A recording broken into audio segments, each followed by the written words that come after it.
Hello, welcome back to Cinderella Math. This is part three of a pre-calc slash trig review for a midterm. This was given to me by one of my private tutoring students, but I think it would be helpful for anyone preparing for a pre-calc midterm. Yes, you're there right, part three. It's just very long. And my current pen situation, it only works for like 30 minutes. So I am sorry for all the parts. Of course, just watch them, one, two, three. There's probably going to be a part four because, like I say, the pen's only been working for like 30 minutes, which is so annoying. So if you are my student who gave me this, we are turning, it's the ninth page and it starts with number 10. So again, watch parts one and part two and yeah, keep on going. And if you didn't watch part one and part two, welcome. And you can just jump right in here. Pencil, paper, calculator, if you're allowed one. I do have up Desmos in case I need it. And yeah, we're going to jump right in. It says number 10, even though like the numbers restarted at one point. So it doesn't really matter. It's a rational function. And they're asking us for all this info and to give it a quick graph. All right. So the two things I do before factoring is the y-intercept and the horizontal or, well, you can't have both, horizontal or slant asymptote. The rest we will factor. So y-intercept, you're just going to plug in 0. So we have 0 squared plus 2 times 0 minus 8 all over 0 minus 3. So this is gone, this is gone, this is gone. So we have negative 8 over negative 3. Two negatives would cancel out and we get 8/3. So our y-intercept, when we put in 0, we got 8/3, which is like 2 2/3. Okay, and now horizontal and or slant. We do the pigs and queens. I have a video on that if you're wondering what I mean. The pigs is your power on your top. So we have two pigs. And the queens is your power on the bottom. So we have one. So we have one queen. Okay, when your pig is bigger than your queen, you will not have a horizontal. And if it's exactly one bigger pig than queen, we will have a slant. That's also sometimes called an oblique asymptote. Different teachers call them different, but they're the same. So if you know what an oblique asymptote is, it's the same as this teacher referring it as a slant. All right, to find the slant asymptote, you can either do long division or synthetic. In this case, we can do synthetic because our divisor has a 1 here and a 1 here. So I'm going to do synthetic division to find the slant asymptote. You're going to set the divisor equal to 0. So that would be 3. And then let's take the coefficients of the dividend. So that's a 1, a 2, and a negative 8. Skip a line, draw a line, drop down, multiply, add, multiply, add. This is your remainder. This is your constant. Give this an x, and you're going to throw out the remainder for this. Our slant asymptote is y equals 1x plus 5. Do you need the 1? No, of course not. You could just say x plus 5. If you don't want to do synthetic there, you could, of course, do long. You would get the same result, and you would still throw out the remainder. I'll quickly do it long. Feel free to fast forward if you don't need this. How many times is x going to x squared? It goes x times, which would be x squared minus 3x. Subtract, this cancels, minus minus turns to plus. So that would be 5x, drop down. X into 5x, we need a 5. Distribute, that would be 5x. Distribute, that would be negative 15. Minus, this cancels, minus, minus turns to plus, and that's 7, which is your remainder. Throw it out. This is your slant. So same answer. I think synthetic's easier, but potato, potato. There we go. For the rest, you want to factor if you can. So we will now factor. The top is a trinomial, so I'm going to make my magic X. If you don't use the magic X to factor, use your method, whatever is fine. I'm putting a 1 and I'm doing first times the last, so that's going to be -8 and middle number is 2. I want to multiply here, add here. So I think if you had 4 spent 2, yes. So this would factor, the top would be X plus 4, X minus 2, and the bottom is X minus 3. That one doesn't factor, obviously. It's already in simplest terms, and we did not cheat. If you don't know what I'm talking about, refer to part 1 and or part 2 of this video, because this is a 1, there's no cheating. So that is our new function. Does anything cancel? No. So we will not have holes. So part E, are there any holes? Nope. Only if something cancels, which did happen on the previous problem. If you go back to the very end of part 2 of this, there you go. So no holes. X-intercepts, you're going to take the top set to 0. So X plus 4 set to 0 would be -4. And X minus 2 set to 0 would be 2. So the points would be 2, 0, and -4, 0. It's okay. We can have multiple. See how it's got that plural there? It's fine. You don't always have multiple, but you can. And the vertical asymptote is the bottom set to 0. So that would be X equals 3. All right, yes, there is a graph on this piece of paper, but I'm not going to scroll down to use that because all my info would then be kind of lost. So I'm just going to make my own graph. Let's see. We have a y-intercept. 1, 2, 3, almost 3. So there's the y-intercept of 0, 8/3. X-intercept of 2. And 1, 2, 3, 4. Good. Vertical asymptote of 3. 1, 2, 3. Dash vertically. And a slant asymptote of 1x plus 5. So we'll start at 5. So 3, 4, 5. And then we'll go up 1 over 1, up 1 over 1, down 1 over 1, down 1 over 1, dash. Okay.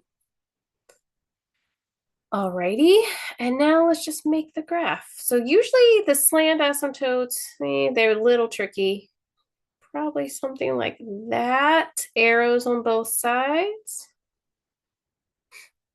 And then probably something. Let me extend that vertical, the orange one. Extend. Probably something like that. Arrows on both sides. It's not perfect, but something like that probably. All right. We can check that through Desmos. And again, you can't check it perfectly because they won't tell you asymptotes, but it's okay. X squared plus 2x minus 8.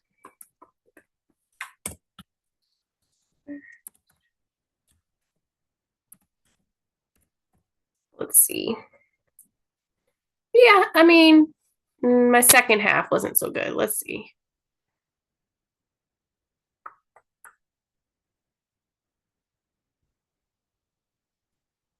Kind of do that. This first half looks okay. The second half, more like this. There we go. All right, something like that ish. We just kind of check our yep. That 2.66, that's 8/3. Yep. It's this here. Yeah. Something like that. And if you want to check your asymptotes, we had x equals 3. Yeah, that looks good. And our slant was y equals 1x. Do you need the 1? No. Plus 5. Yeah, that looks good as well. Oh, I see where my top one messed up. It's because my graph was like, okay, my top one's still messed up. It's over here. There we go. Ahaha. There we go. It's because I was like on the very edge and just, yeah. There we go. It's good now. That looks better. And again, not perfect. It's a sketch. It's fine.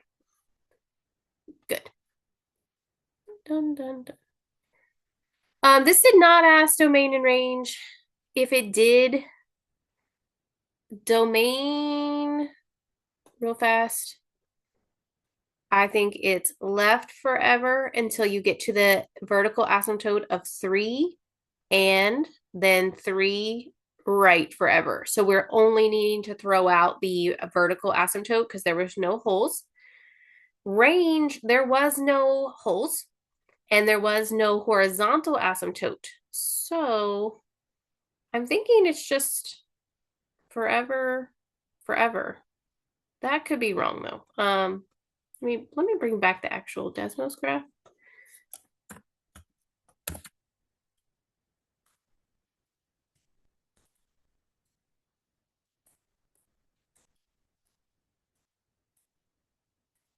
Make sure I got it correct, right?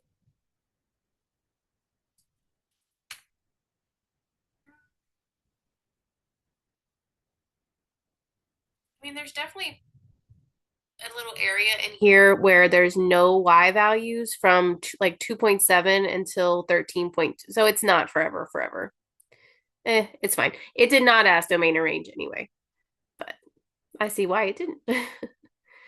All right. Going on to solve the following rational inequality. All right. So you want to think about when the bottom can't happen. So I call this the bottom being naughty. So set the bottom equal to 0. So x minus 2, set it equal to 0. So x is 2 would make the bottom naughty. We're going to put that on a number line. We're going to put a dash because that one just can't happen. Okay? Now solve. So we're going to times by x minus 2, get off the bottom. So we have x plus 5 is greater than 0 times anything is 0. Move this over. X is greater than negative 5. So let's put negative 5 and we'll put a solid through there because it could actually, no, we won't because there's no equal. Never mind. Put dash through there as well. If there was an equal, we would have put a solid. Okay.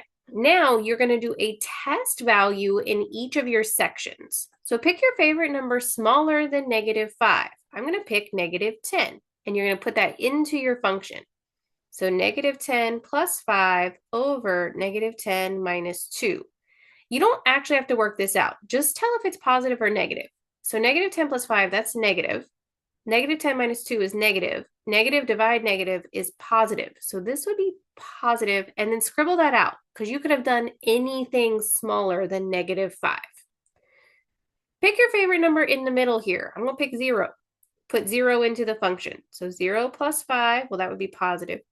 0 minus 2, that would be negative, which would be negative. Okay. Scribble this out because you could have picked anything in between. And your favorite number bigger than 2. I'm going to pick 10. So 10 plus 5, 10 minus 2, and that's positive. Scribble. Okay. So this is asking, when is this inequality greater than 0? Well, when you're greater than 0, you are positive. So this is an answer and this is an answer.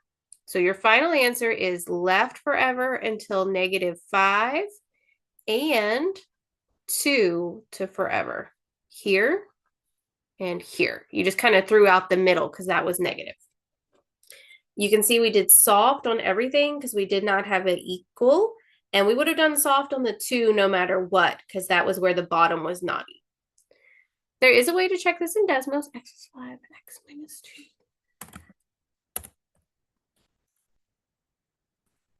It's going to shade the answer. I hate when it shades in black, but there you go. Okay, so you can see here, it was negative infinity to negative 5. Yep. If you zoom out on the very left edge here, that would go negative infinity, and this dash line is at negative 5. See? And then again, it starts at 2. 1, 2, to infinity. Now, Desmos doesn't dash right here because it technically couldn't exist anyway, because that's where the bottom is naughty, but it's fine. So that's how you can check an inequality in Desmos. It's the shading is what you're looking for. Watch it real fast if I change this to greater or equal. See how that line is a little hard to tell because of the black. This one turned solid because it was equal.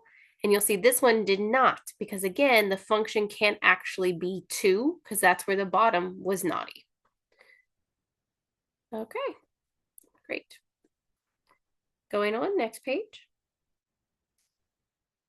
Fine. Okay, these are composite functions to get us started here for number 12. 12a, it says find f of g of 3. So you're going to work from the inside. So first find g of 3. So put 3 into the g function. So g of 3 would be 2 times 3 squared minus 7. So 2 times 9, which is 18, minus 7, so 9. Okay? And then you're going to take that is this answer. So now we're going to do f of 9. So put f in the 9 in the f function. So that would be 1/3 times 9 plus 10. So that would be 3 plus 10, which is 13. Final answer on A is 13. Okay. For B, first start from the inside, do f of negative 18. This technically needs another parenthesis. There we go. So put negative 18 into f. So f of negative 18 would be 1/3 times negative 18 plus 10. So that's negative 6 plus 10. So that's 4. So that now this part is 4. So we're going to do g of 4. Put 4 into the g. So we have 2 times 4 squared minus 7. So that's 2 times 16. So 32 minus 7, 25. Final answer, 25. And then letter C, g of 1. So again, work from the inside. This needs another parenthesis. G of 1. So that would be 2 times 1 squared minus 7. So that's 2 times 1 minus 7. 2 minus 7 is negative 5. And now that's this answer. So do g of negative 5.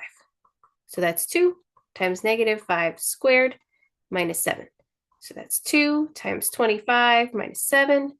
50 minus 7 is 43. Final. Those are not too bad. Once you know what you're doing, those go pretty quickly. If you can use a calculator, by all means, feel free. Okay, that is composites. Now state the domain of f of x and g of x, then find the composite function and state its domain. Okay. Just looking at 13, I'm going to white out the rest. Okay. So just look at f. What's the domain? What could be naughty in the bottom? So set that bottom equal to 0. So negative 6 would be bad, right? So anything else would be fine. So if you went negative infinity to negative 6 and negative 6 to infinity, you'd be fine. Look at G, x minus 4. That is a line. The domain of a line is anything. So anything to your left, anything to your right. Alrighty. So now let's do f composed of g. So we're going to put g into the f. G into the f right there.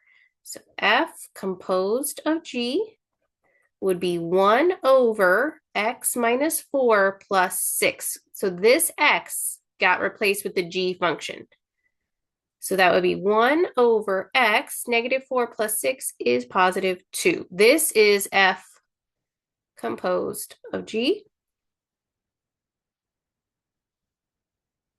Okay, and now what's the domain of that? Well, where would that be naughty? Set the bottom equal to 0, so negative 2 would be bad. So you can go negative infinity to negative 2, stop, and negative 2 to infinity. Just throwing out the naughty. Yeah, I think that's good. Okay, looking at 14, use the graphs. Okay, let me zoom in on the graphs. All right, f of g of 2. So g is the upper graph, f is the smaller. So first let's get g of 2. So let's come when x is 2 and find the g answer. 6. So now we're going to do f of 6. So come to 6 to the f function. 4. Final answer here, 4. Okay, now we're doing g of f of 10. So again, start from the inside. Let's go f of 10. So come on the x to 10. Find the f answer, 4. So this part's 4. Now do g of 4. So come to 4 on the x and find the g answer. 4. Okay. And now we're doing f of g of 4. So come on the x to 4. Find the g answer. So 2. So this part's 2. And now find f of 2. So come to 2 and find the, oops, sorry. I found that was the f answer. Sorry. We need g of 4. 4g, okay, that's 4. And now what's f of 4? So come to 4 and find the f answer, 2. There we go. So again, always start on the inner, get that answer first, then go. Decide if the following are inverses. Okay. All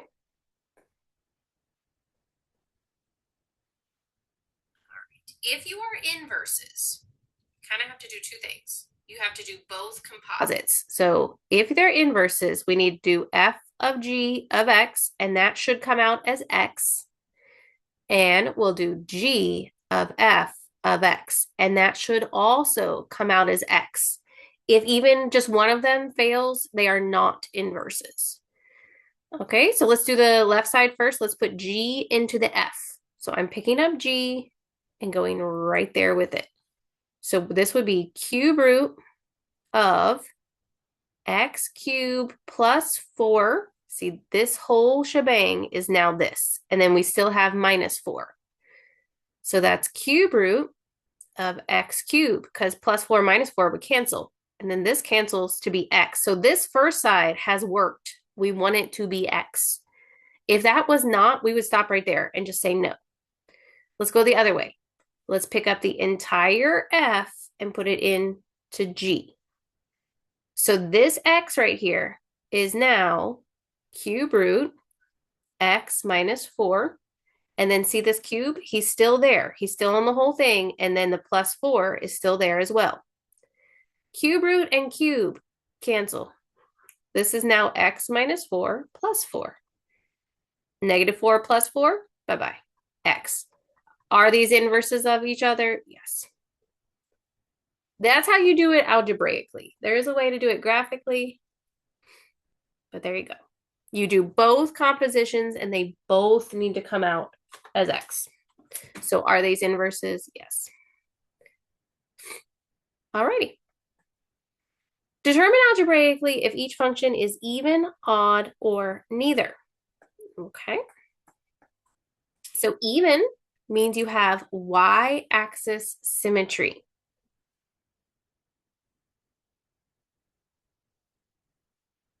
So if you take a second, think about what that means. This function that I've just graphed here in red has y-axis symmetry. You could fold it down the y. So this point right here is xy. And this point on the other side, it went over, but it didn't go up or down. So the y is still the same and the x is negated, right? Because this one went right and up, this one went left and up. So if a function is even, the f of x is the same as f of negative x. So when I plugged in x, I got y. When I plugged in negative x, I still got y. That is your test for even. And I'm thinking b is even, so let's start with b. So let's plug in, let's do g of negative x. So everywhere you see x, replace it with negative x. So that would be 3 negative x squared minus 2. But a negative squared is the same as positive squared. right? Is that the same result? Yes, this one's even. If you graph this one through Desmos or your graphing calculator, it would have y-axis symmetry. Okay. Let's test that on A. I don't think A is even. So let's do f of negative x. So everywhere you see x, give it a negative x. So this would be 3 negative x squared plus 4 negative x. Well, again, a negative squared is the same as this, right? That's fine. But this one, that's where the mess up is. Is that the same? No. This is a plus, this is a minus. This is not even. I'll show you the test for odd in a second. Let's try D. I guess C was omitted.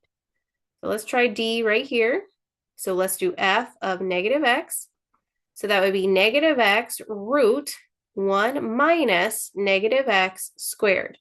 So that's negative x root 1 minus, and again, a negative squared is the same as the regular squared. Does this match?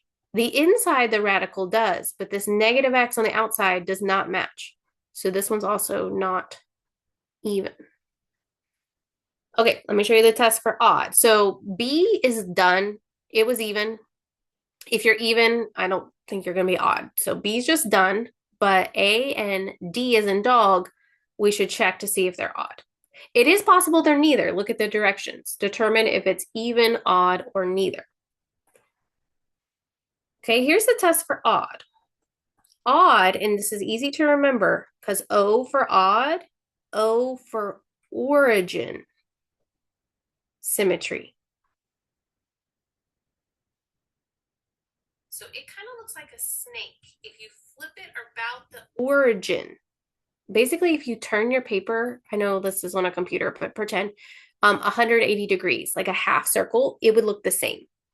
So think about it. This point right here is XY. So this went right and up. The same point is on here, but left and down. So this is negative X, negative Y. So the function at X is negated. I'm sorry, I wrote that wrong. The function when you plug in negative X is the negation of the original. There we go. See, because when I did negative X, I got the negation of the original answer. So the original answer was Y, but we got negative Y. So let's check A to see if it's odd. So you're still going to do f of negative x. And we already did that, so I'm going to just do this quickly.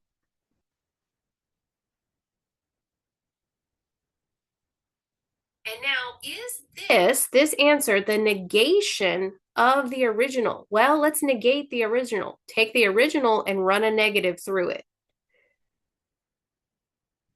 Is that the same? No.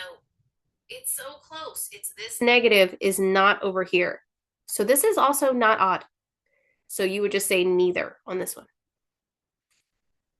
Again, B is already done. B is in boy is even. Let's try D. So again, we're going to do the negation, f of negative x. We already did this. I'm going to do it quickly.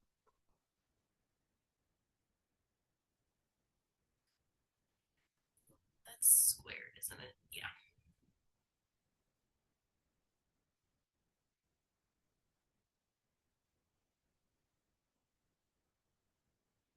Okay, that's what we get when we did f of negative x.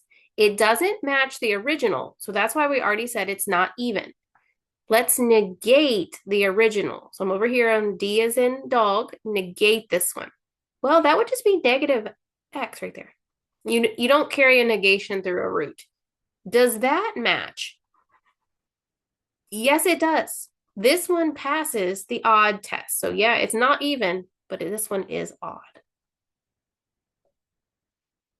So A is neither, B is even, D is odd. And that's how you do it algebraically. Yes, if you're allowed a graphing calculator, here's the one that was even, 3x squared minus 2. Boom. You could fold that down the y-axis, done. Here's the one that's odd. Could you flip that around the origin? If you flipped it 180, would it look the same? Yes, it would. So obviously on a graphing calculator, a lot easier, but this did say do it algebraically. And I'll show you the one that's neither. 3x.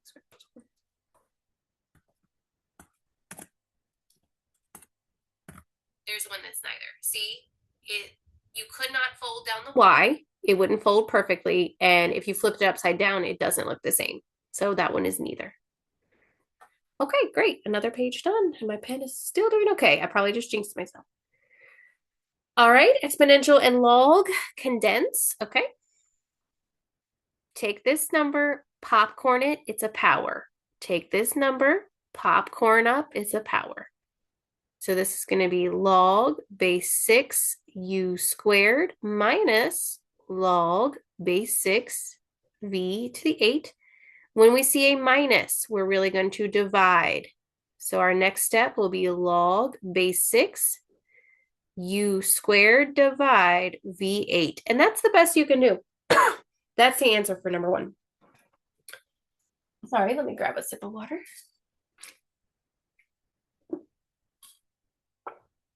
Okay, I'm going to clear that. Expand. Okay, I'm going to come up here for room. So we have log base 6 c to the 5th times a to the 1/3, right? A square root is a half power. A cube root is the third power. But when you see a multiply, we can expand with a plus. So this will be log base 6 c5 plus log base 6 a to the 3rd. And then do the opposite of what we did on number 1. Take your power and bring it forward. So this is 5 log base 6c plus, bring it forward, 1/3 log base 6a. Answer. That's the most expanded you can do for number 2. All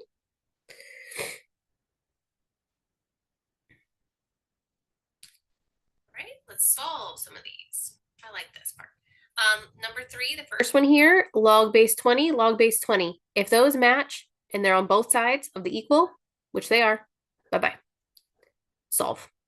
So we have 8 minus 2x equals negative 3x plus 10. Solve however you solve an equation. I'm going to add 3x this way, which will be 1x. I'm going to minus 8, which will be 2. Logs, you do have to check. Excuse me. Logs cannot input negatives, so we have to check that when we pop this back in that it's not negative. So that's 8 minus 2 times 2. That would not be negative, so that's fine. And over here, that'd be negative 3 times 2 plus 10. That'd be positive, so we're good. That's a good answer. You do always have to check logs. Okay. Now, coming to the second one here, we have a base 3. We would love for this to be base 3.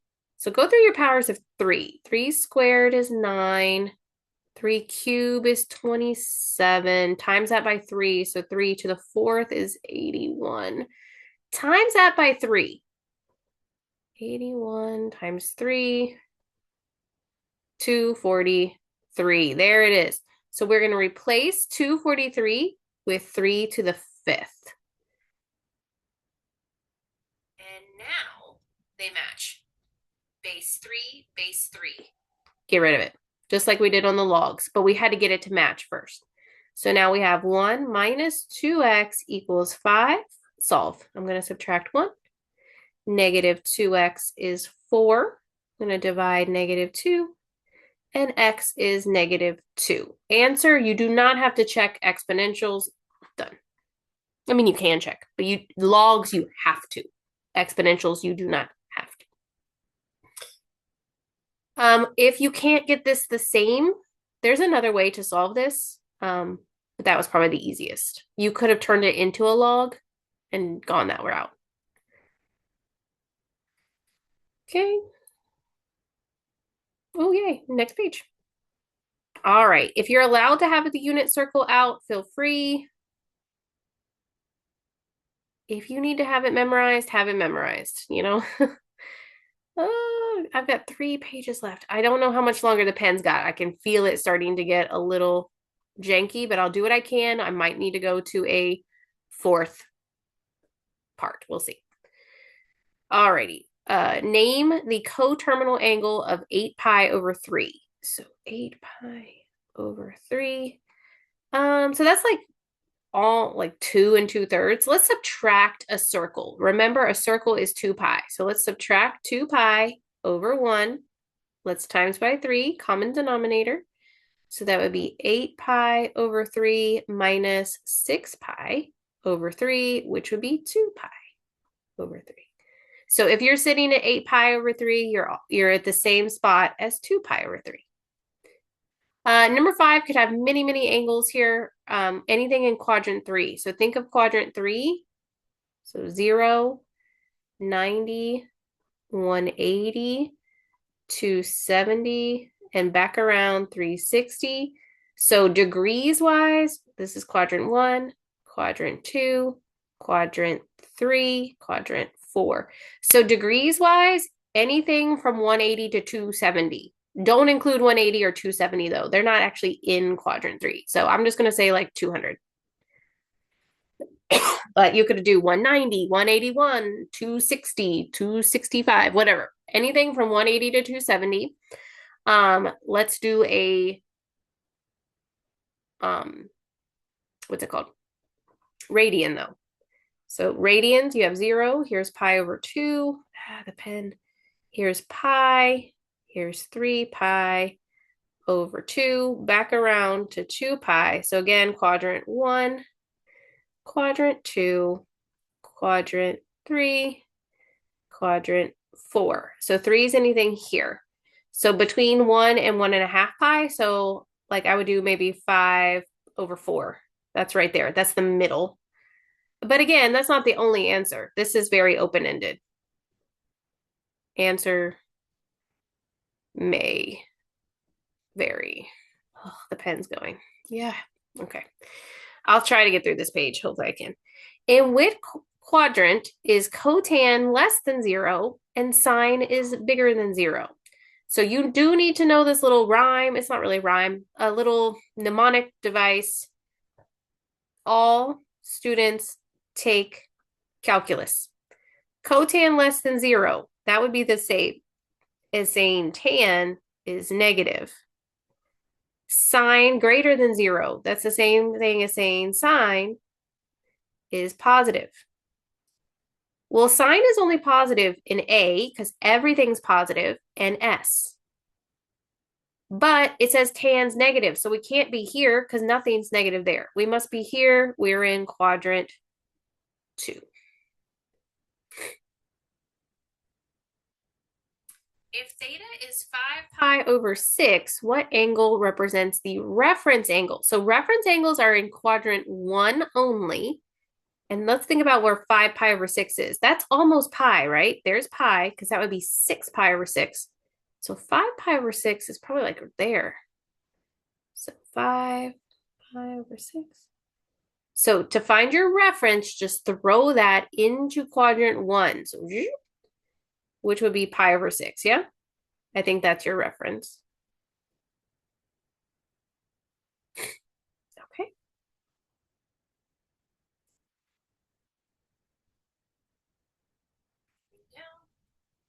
I'm really going to try to get this paper in. All right, number 8. If cosine of theta is 2/5 and cotan is 2/7, then what is sine? So let's draw our triangle. Draw a right triangle since we're dealing with the SOHCAHTOAs. And we know cosine is ka. So if you don't know the little SOHCAHTOA rhyme, too late, know it. But that's ka, so A, H. So put your theta. Adjacent is 2. Hypotenuse is 5. And then cotan is 2/7. I don't want to work with cotan. I'd rather work with tan. So tan, just flip it. Do the reciprocal would be 7 over 2. And we know tan is TOA. So OA. Well, we already had that the adjacent was 2. So the opposite is 7. Now, this actually cannot be a triangle because the hypotenuse should be the longest side.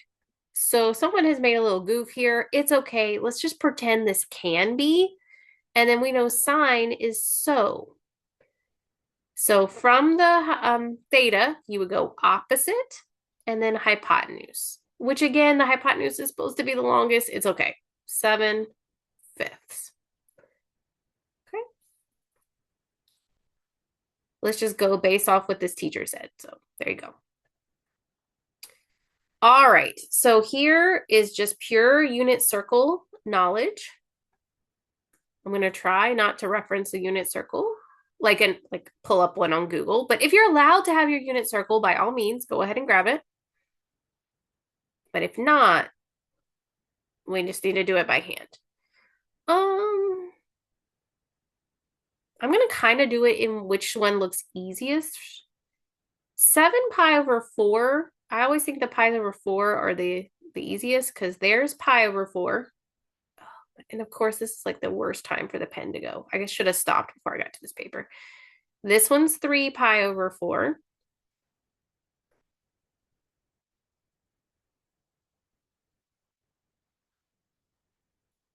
There's 5 pi over 4. And finally, 7 over 4. Okay, so I always think those are the easiest. And they're always just root 2 over 2, root 2 over 2. So the one we have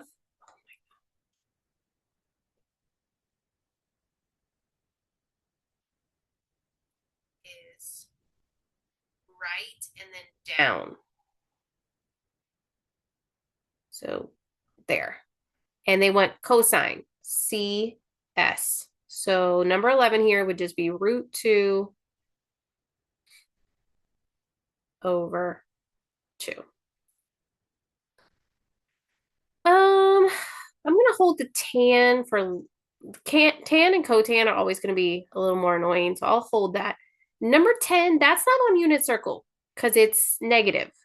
But we can just add a circle to that to get his coterminal. So I'm going to be I'm up toward the top. I'm going to add a circle. So negative pi over 6 plus a circle, which is 2 pi over 1. Common denominator times by 6 times by 6. So that would turn into 12 pi over 6. So we have negative 1 pi plus 12 pi. So that would be 11 pi over 6, which is right here. It's the one closest to coming all the way back around. 11 pi over 6. And that point is root 3 over 2, comma half, but we're right and down. So the half needs to go negative. Okay, and they're wanting sine, CS. So negative half. It's the worst time for the pen to go. Okay.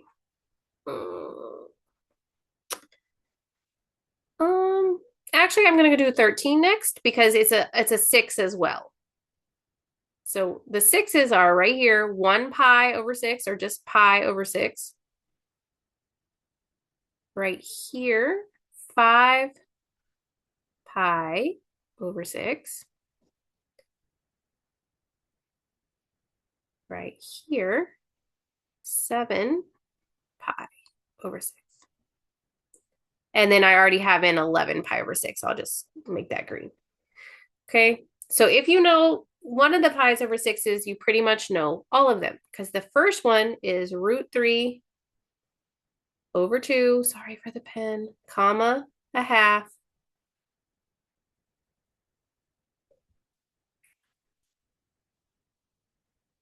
Okay, and then you just put it into the different quadrants and change the symbols. So if you're looking at 13, we're at 5 pi over 6, so we're over here in quadrant 2. That would be left and up.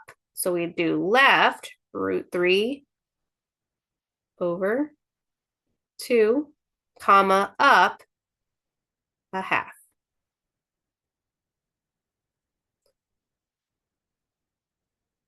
Okay, CS. But they're wanting cotan. So I'm going to just type for a second here. You want to memorize that tan is y over x. So cotan is x over y. So we're going to take our x value. I guess I'll have to write this part, but the pen is just so bizarre. Okay, we're going to do our x value divide our y value for cotan. So we're doing negative root 3 over 2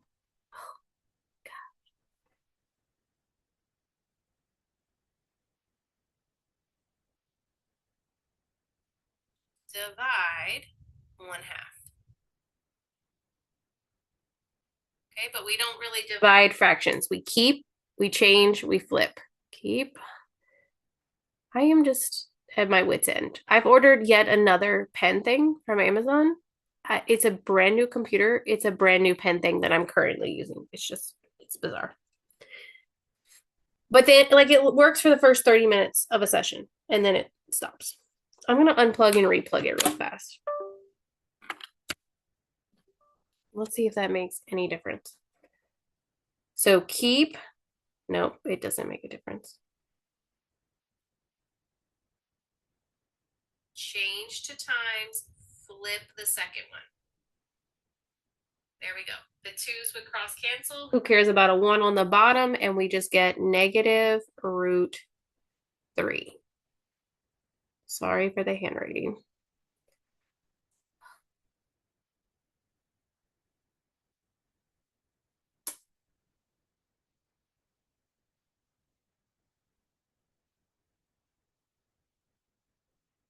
All right. Now we only have 2 left. Pi over 3 and 2 pi over 3's. So the original pi over 3 is right here.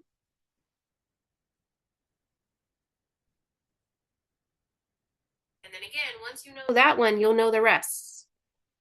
This is 2 pi over 3.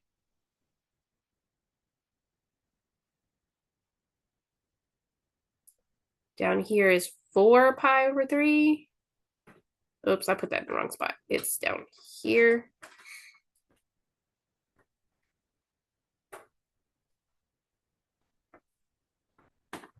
And down here is 5 pi over 3.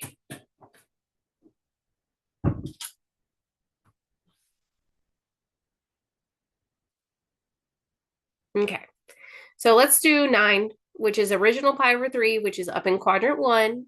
And if you know pi over 6, just flip it. So look at pi over 6, the green one. And so then just flip it. So this is going to be 1/2,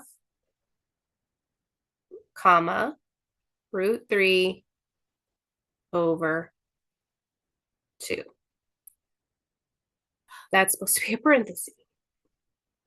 CS.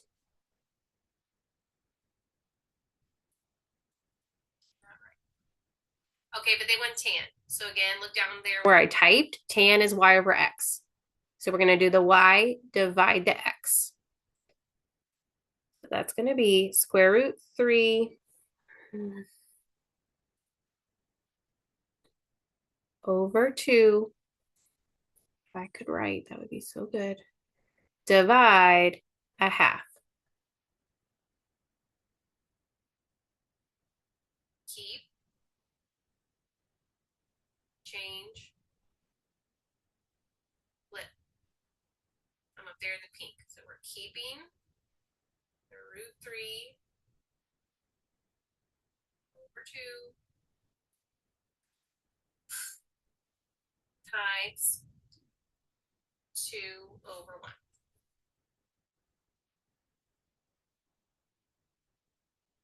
2's would cross cancel. Nobody cares about a 1 on the bottom, and we would get root 3.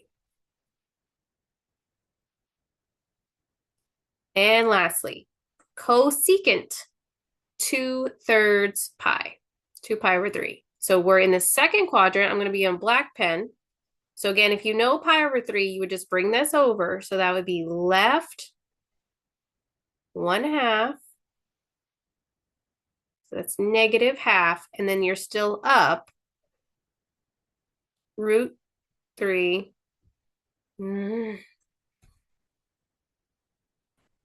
over 2.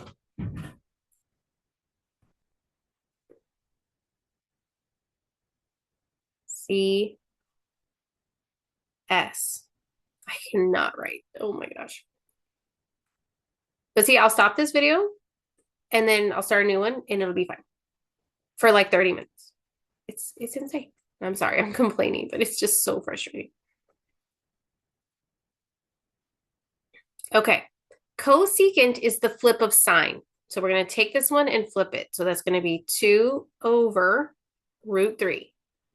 Now, if you have a very lenient teacher, they might let you keep it like that, but most likely you'll need to bounce that root 3 off the bottom. So you'll times top and bottom by root 3, which will give you 2 root 3 over 3. Okay, you just need to know unit circle. Really, if you've made it up this far, you might as well just memorize it. It's not that bad. If you can get quadrant 1, then you just flip it all the way around. Sorry for the pen going bad there. There will be a part 4, which will wrap up this study guide. All right, I'm done for now. Bye-bye.